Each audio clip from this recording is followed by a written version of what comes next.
Assalamualaikum warahmatullahi wabarakatuh. Perkenalkan, kami dari kelompok 3 Dasar-Dasar Ilmu Pendidikan Universitas Negeri Padang. Pada video kali ini, kami akan sedikit membahas mengenai analisis terhadap faktor yang mempengaruhi berkembangnya permasalahan pendidikan. Nah, video ini dibuat untuk memenuhi salah satu tugas dari mata kuliah Dasar-Dasar Ilmu Pendidikan yang diampu oleh Ibu Fevi Sunarti, SPD, MPD. Adapun anggota dari kelompok kami, yang pertama ada Atta Ramadan dengan NIM 22086170. Saya sendiri Barokatul Khairiyah dengan NIM 22006058. Dea Ananda Putri dengan NIM 22006060. Dion dengan NIM 22086186. Dan Hengki Andika Pertama dengan NIM 22086047. Nah, adapun pokok-pokok pembahasan di video kami pada hari ini, yang pertama ada perkembangan nilai budaya dan seni, yang kedua laju pertumbuhan pendidikan, yang ketiga aspirasi masyarakat, yang keempat keterbelakangan budaya dan sarana.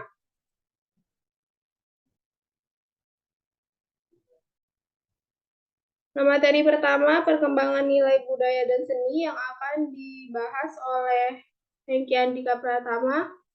Kepada Hengki, saya persilakan. Terima kasih kepada moderator. Saya akan menyampaikan materi tentang perkembangan nilai budaya dan seni. Pendidikan didasarkan pada latar belakang budaya, kondisi sosial, dan kehidupan siswa.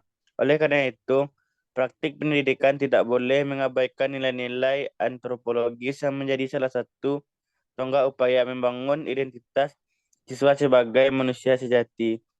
Sebuah pendidikan yang bertujuan untuk menciptakan generasi yang eksis dan memiliki otentisitas dalam habitat yang penuh kompleksitas dan benturan nilai-nilai baru akibat evolusi kehidupan era digital.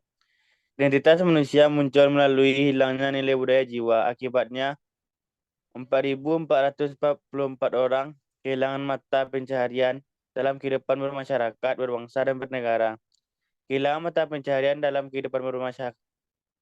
Sebagai contoh, banyak pelajar Indonesia yang pada akhirnya ragu-ragu untuk kembali ke negara asalnya, terpaksa menempuh pendidikan negara untuk menghasilkan sumber daya manusia yang jiwa nasionalis, yang cinta tanah air dan cinta tanah airnya semakin meningkat.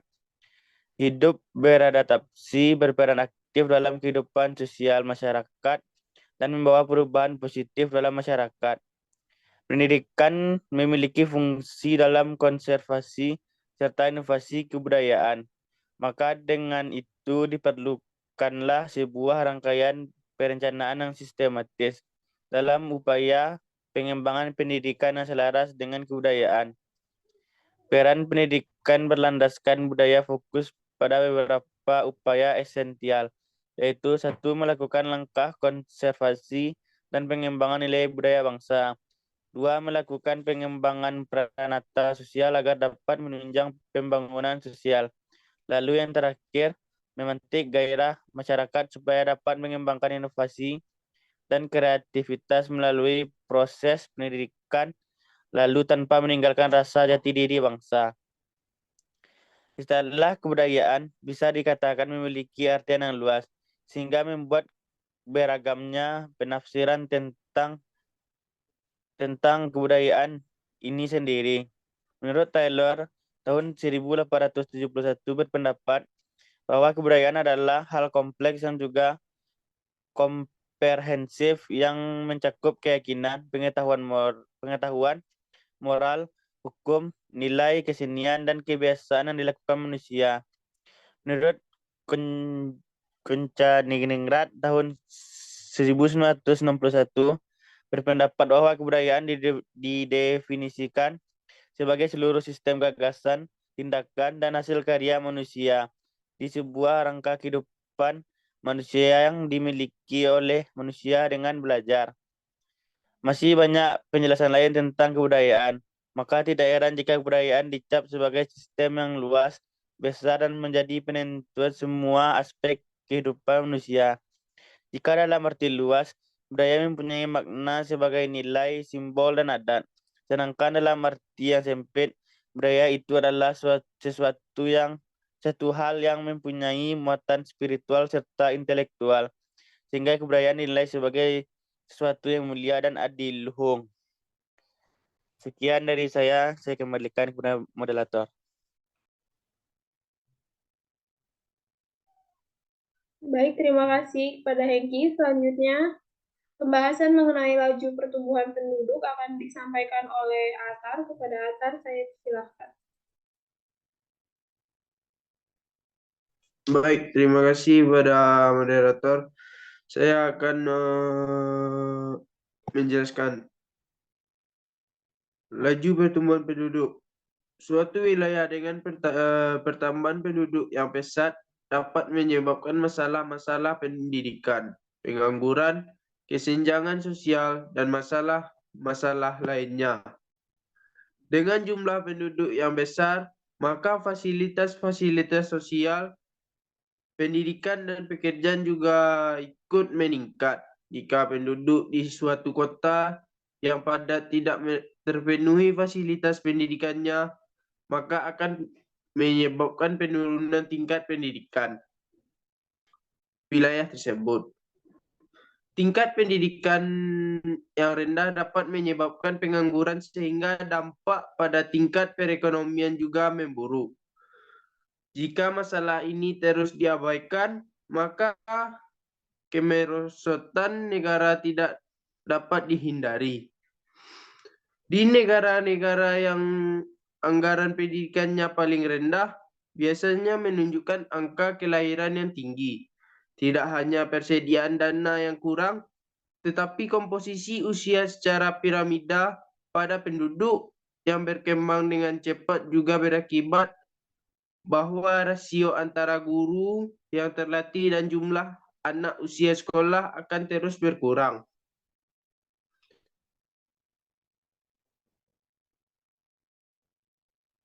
Negara Indonesia merupakan negara yang sedang berkembang, sehingga untuk melaksanakan pembangunan dalam segala bidang belum dapat berjalan dengan cepat karena kekurangan modal maupun tenaga ahli atau terdidik.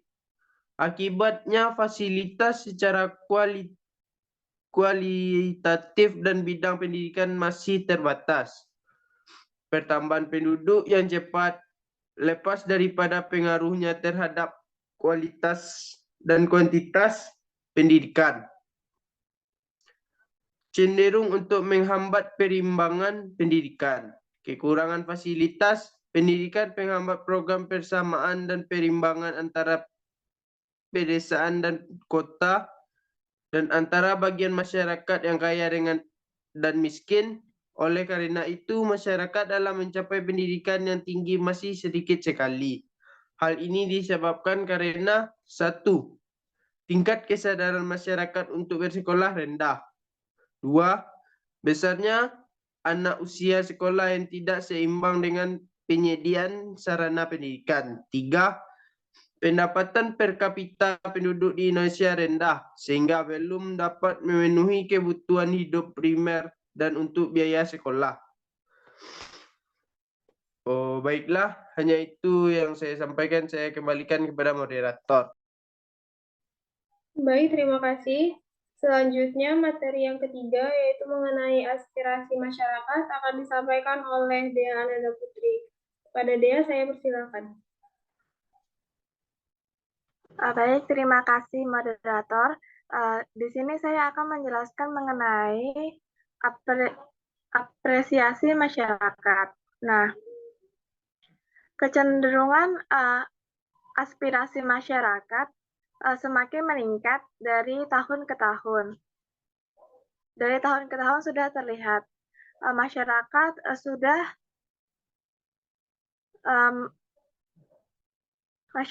sudah melihat bahwa pendidikan akan menjamin memperoleh pekerjaan yang layak dan menetap atau akan meningkat atau akan mengangkat status sosial mereka. Peningkatan aspirasi masyarakat terhadap pendidikan ini akan mengakibatkan anak-anak akan menyerbu dan membanjiri sekolah. Nah, kondisi ini akan menimbulkan masalah seperti sistem seleksi siswa, rasio guru siswa, waktu belajar. Permasalahan akan terus berkembang karena saling terkait.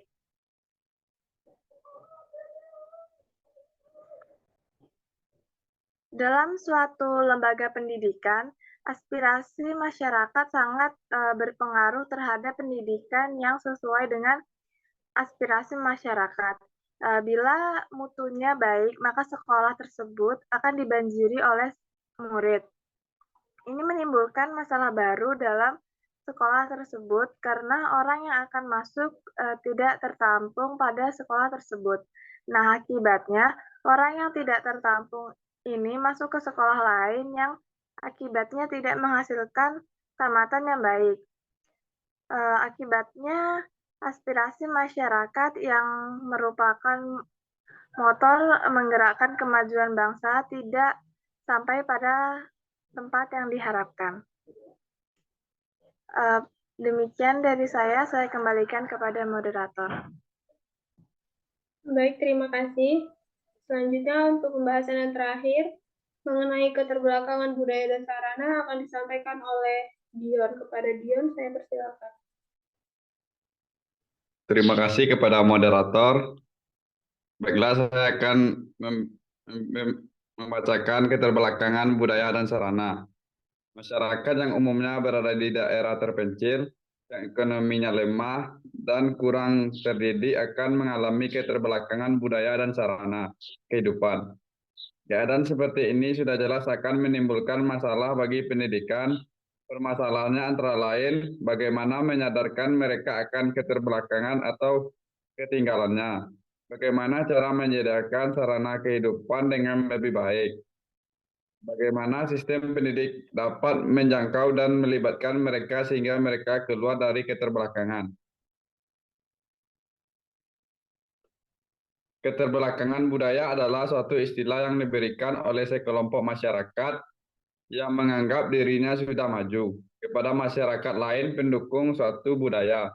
Karena itu, penilaian dari masyarakat luar itu dianggap subjektif maupun dari dalam lingkungan masyarakat sendiri. Kebudayaan baru itu baik yang bersifat material seperti peralatan pertanian, rumah tangga, transportasi, telekomunikasi, dan yang bersifat non-material seperti paham atau konsep baru tentang keluarga berencana, budaya menabung, penghargaan terhadap waktu, dan lain-lain. Keterbelakangan budaya terjadi karena pertama letak geografis tempat tinggal suatu masyarakat, misalnya masyarakat terpencil. Kedua, penolakan masyarakat terhadap datangnya unsur budaya baru karena tidak dipahami atau karena dikhawatirkan akan merusak sendi masyarakat. Dan yang ketiga, ketidakmampuan masyarakat secara ekonomis mengangkut unsur kebudayaan tersebut. Adapun beberapa faktor penyebab terjadi keterbelakangan budaya umumnya dialami oleh masyarakat daerah terpencil, masyarakat yang tidak mampu secara ekonomis, masyarakat yang kurang terdidik, dan permasalahan aktual pendidikan dan pergaulannya. Baik, terima kasih. Saya kembalikan kepada moderator. Baik, terima kasih. Demikian pembahasan materi dari kelompok kami. Kurang dan lebihnya saya sebagai moderator mewakili kelompok, mohon maaf. Saya akhiri, wabillahi taufiq wal hidayah. Wassalamualaikum warahmatullahi wabarakatuh. Terima kasih.